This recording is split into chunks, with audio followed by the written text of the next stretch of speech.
Okay, let's see if we can't figure this thing out today.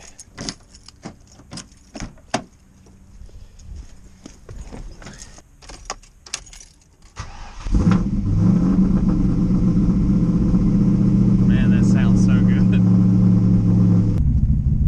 What's going on, guys? So we're back with another video today. We're going to be trying to figure out this vibration one more time. So my engine builder, I called him and I talked to him and I asked him, what he thought it could be, just because, if I really don't have to spend the money to fix it because it's something else, I'd like to be able to figure it out first.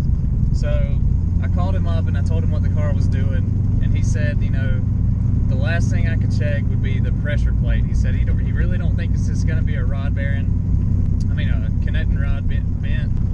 He said usually you would automatically know, and most of the time if it did that at that high of an RPM, it usually would just, sling it out, blow up, slinging a rod out the side.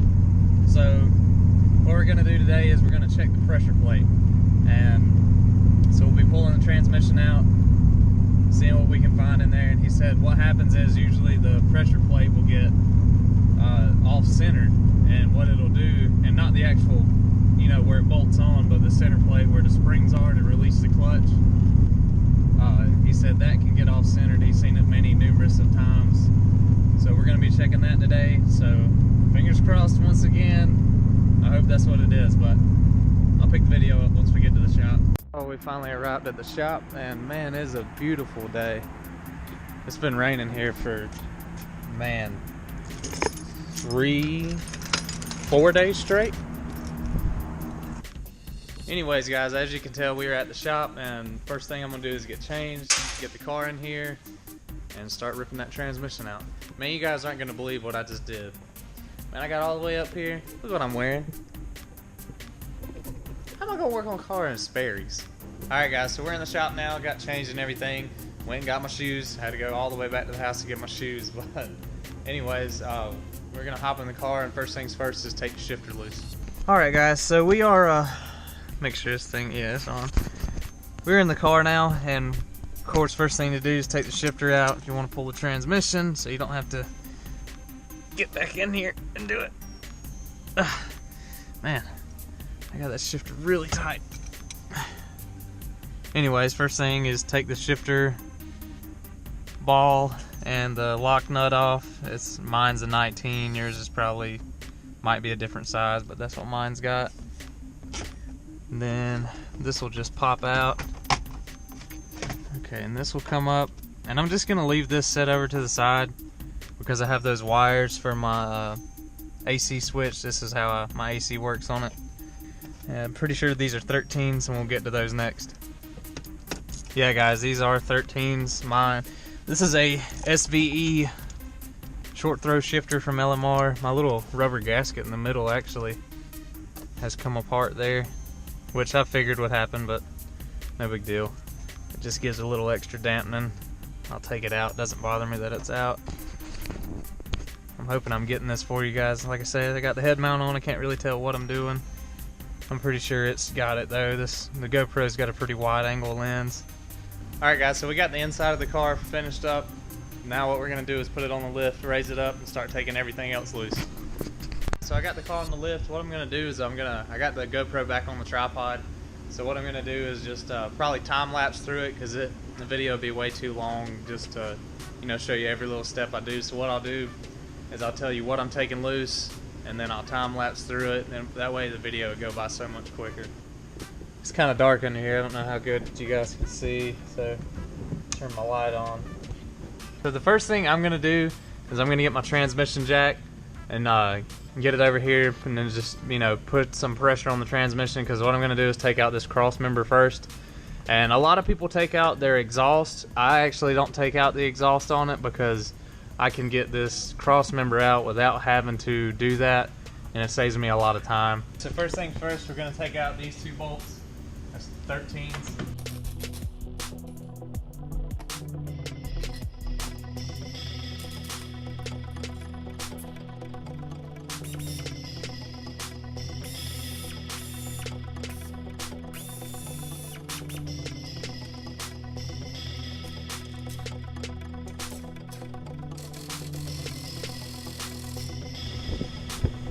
Okay guys, so what I do to get this out without having to drop this exhaust is, all I do is I take my pole jack, I'll let the transmission down, or I'll take these two nuts loose here, which is 2/18s, and I'll take the the transmission mount out up here, which is 2/16s, or 5/8, whatever, same thing. And then take your 2/13s out on the side, and what I'll do is I'll pull down on the exhaust and twist this, twist the cross member out. That way I do not have to pull this down.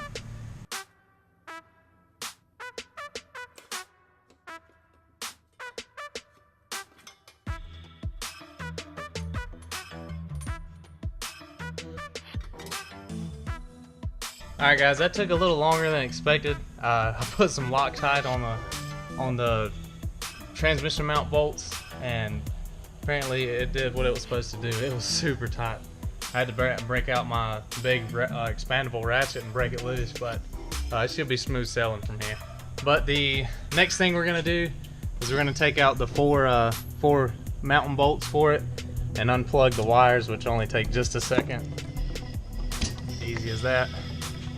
And we'll take the 4 bolts out, which is another 16s or 5/8s. We'll take those bolts out, and there's 2 on each side. Get those out real quick.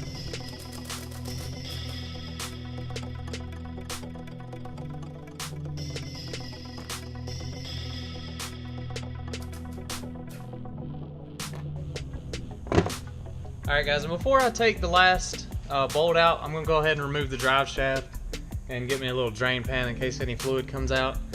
And I should have already took that out first, but I got ahead of myself.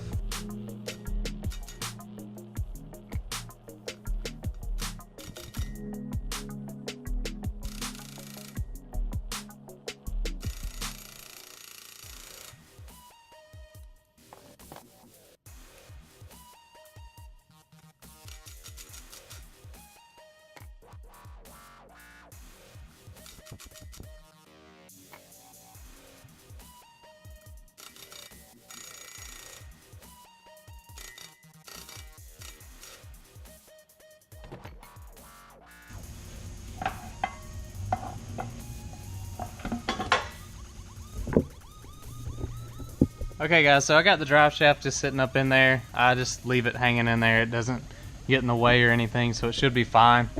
Next things to do is just remove that last bolt and drop the transmission down.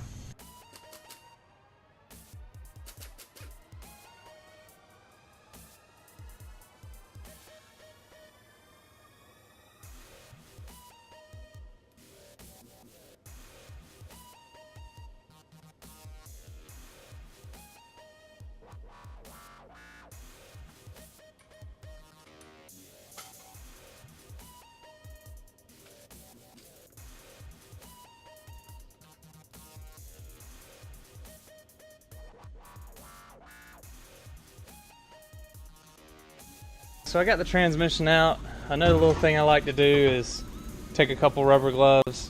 I always like to use 2 because if I use 1, I always end up with 1 just random glove at the end of the box. But I just use 2 on here, and that way the fluid doesn't leak out or anything. And I don't see anything right here that looks like it would be bent or anything. So that looks okay. The hat on it, the sleeve. So let's get down deeper than where we are now. Okay guys, now what we're gonna do is go ahead and get the starter off. I've already got the battery cable loose, and I'm gonna take and get the 16mm bell housing bolts out and get the bell housing set down and off the motor and see if I can see anything else.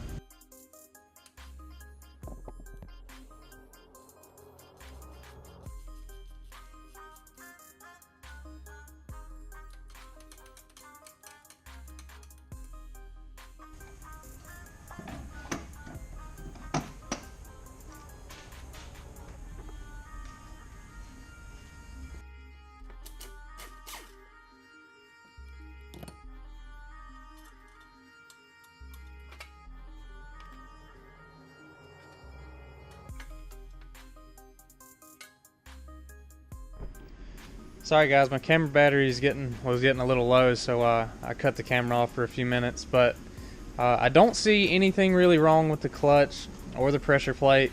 The only thing I see is there's a little bit of offset right here from where the clutch was riding, but I don't think that's going to be enough to cause any major vibration like that, because the vibration that I have is very, very aggressive.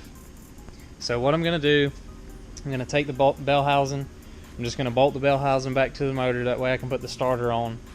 And I'm going to take and crank the motor with, just the clutch out of it and transmission out of it. I'm going to do, like I usually do, I'm just going to idle it up to where it vibrates really bad. And if it doesn't vibrate, it's either going to be in the transmission or the clutch system, or if it does vibrate, of course, it's going to be in the engine. So another thing, to try, so fingers crossed again. Let's hope it fixes it. Alright guys, so I got some really fantastic news. So I put the bell housing back on, I put the starter on, I crunked the car up, I let it warm up for just a minute. I idled it all the way up to, I think it was like 5 grand, and the engine was just smooth as butter. So I don't think it's going to be in the engine, it's either going to be in that dookie of a clutch or that transmission. But I really think it's going to be in the clutch, because even in neutral, and in neutral, the only thing that spins is this input shaft. I really think it's going to be in this. So what I'm going to do, I'm going to go pick up another clutch. I'm just going to get a factory clutch like this for right now. Whenever tax time comes around, I'll probably get a McLeod or something like that. Okay guys, so I'm back at the shop now. I found a clutch, I got one. I just got one from O'Reilly's. Like I say, it's just a factory clutch. That's what I had in it. And I honestly think it'll hold the power fine for right now. But what I'm going to do, I'm just going to wait till tax time comes and get me a good McLeod or a Ram or a Exity clutch or something like that. Hopefully whenever I put all this back together, the vibration's still gone. And I'm just going to pick the video back up whenever I'm done. So I'll see you guys here in just a few. Alright boys and girls, it's the moment of truth. I'm hoping it fixed it, but it's dark outside now, so I mean I'll put the camera up, mount it up. You probably won't be able to see much, but we'll definitely gonna go see if it fixed it or not. I really hope it did. If it ends up being in the transmission, that's much better than it being in the engine. A lot cheaper fix, so I'm hoping the clutch fixed it though. So still fingers crossed, but let's go for a test drive. Well guys, I've been test driving it for about 10 minutes now, and the vibration's totally gone. The thing is smooth as silk again. Man, God, it makes me feel so good that I don't have to do anything major. It was just a clutch. I don't know what was wrong with it really. I mean, everything looked pretty good. The only thing, it looked like the clutch plate, the actual clutch disc might have been off center a little bit, but I mean the pressure plate might have been off center a little bit. But man, the car is running and driving so much smoother now. Like I say guys, if you like the video, be sure to like and subscribe, and share the video if you like. I'm on the road to 500 subscribers, trying to get there as quick as I can. And I appreciate all the 200 and I think 40 subscribers I got now. I really appreciate you guys. It makes me, just want to keep me motivated, and it keeps me wanting to, try to grow more. On another note guys, I'm going to try to do at least one upload a week and try to, keep a good steady flow of videos coming at least once a week. I really want to try to grow this YouTube channel and make it, I don't want to be no famous YouTuber, but I'd like to grow it and keep growing. If you want to follow me on Instagram, you can just look me up at @BustedKnuckleProductions, all lowercase, so it should show up.